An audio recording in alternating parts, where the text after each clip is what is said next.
Hey everyone, and welcome. I am absolutely thrilled to have you here for today's explainer.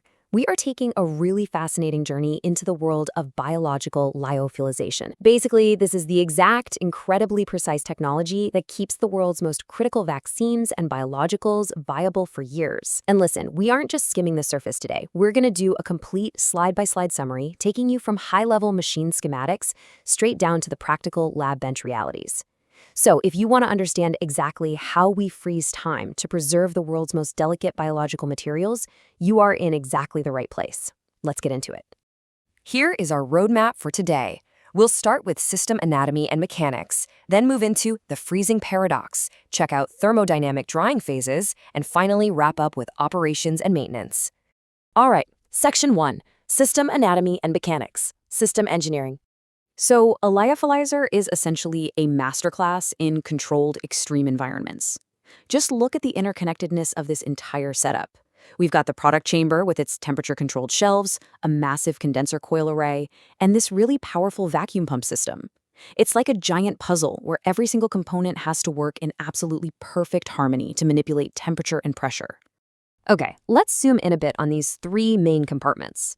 Over on the left, the product chamber is where your samples actually live. Right in the middle, we have the condenser. This acts as a vapor trap, dropping all the way to negative 60 degrees Celsius to instantly snap water vapor back into ice. And on the right, the vacuum pump. Now, here's a quick reality check from the actual lab bench. These vacuum pumps, they can often sound exactly like a rattling, ancient air conditioning unit. But they are highly, highly sensitive. If water somehow bypasses that condenser trap and gets into the pump, you get catastrophic oil emulsification. It's a total lab nightmare and obviously something we really want to avoid. Now, this phase diagram of water right here brilliantly shows us the strict thermodynamics that make this whole system work. To achieve true lyophilization, or sublimation, we absolutely have to bypass the liquid phase entirely. You just cannot have wet biology. So, how do we do it?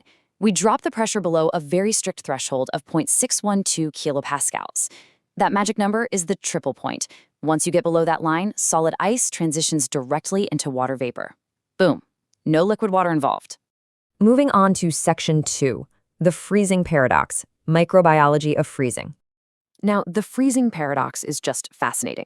Intuitively, you might think, well, ultra-fast freezing with liquid nitrogen at negative 70 degrees has to be the best approach, right? Because it makes those tiny microscopic ice crystals.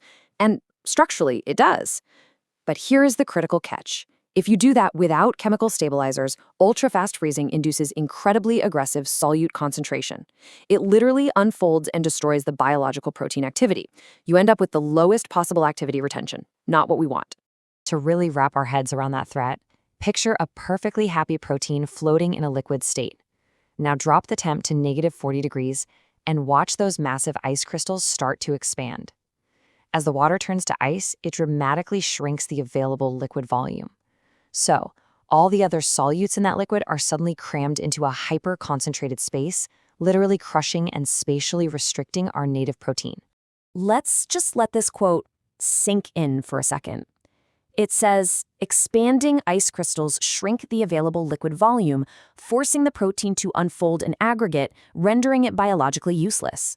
If we just leave our samples unprotected during the freezing stage, that cold damage is 100% irreversible. So how do we fix it? The crucial rescue mechanism here comes down to cryoprotective agents, or CPAs, like sucrose and trehalose. Take a look at that protective amorphous shield forming over on the right. Instead of a sharp, jagged, crystalline ice grid pinching the protein, these sugars step in to save the day. They use their abundant hydroxyl groups to seamlessly substitute the hydrogen bonds that water normally forms with the protein. Essentially, they wrap the protein up in a safe, amorphous, glassy shield.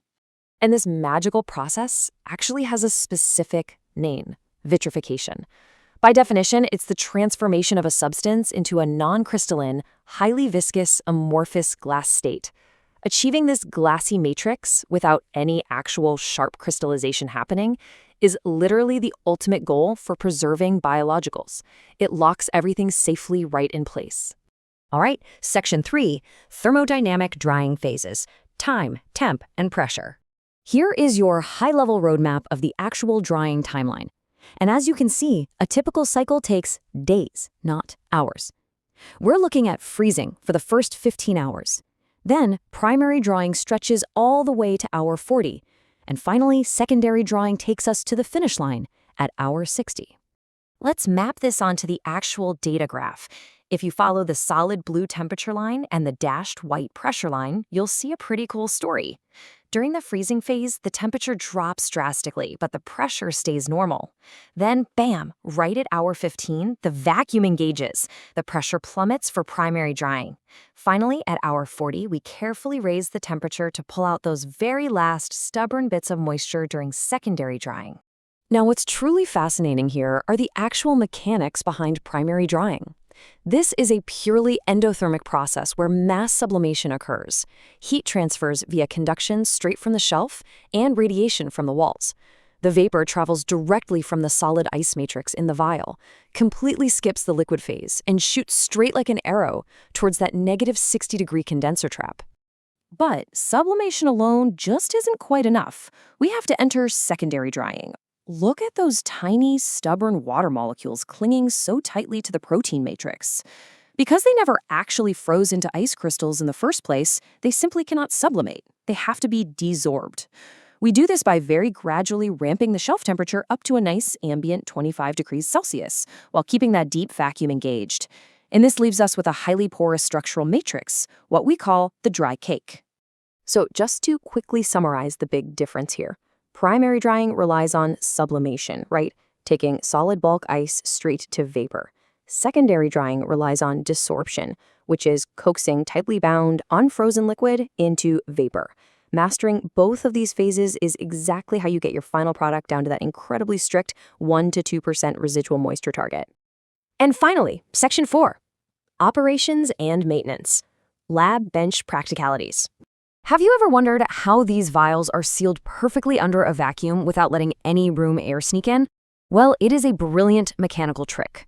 The vials are loaded with these special slotted stoppers that are pushed only halfway in, which lets the vapor escape. Then, once the cycle is completely done, but before we break the vacuum, the machine's internal shelves actually physically lower. They literally crush the stoppers tightly into the vials, so they are completely hermetically sealed before they ever even see ambient room air. How cool is that? But listen, to keep all of this running smoothly, you need constant vigilance. This here is the diagnostic dashboard for the vacuum system.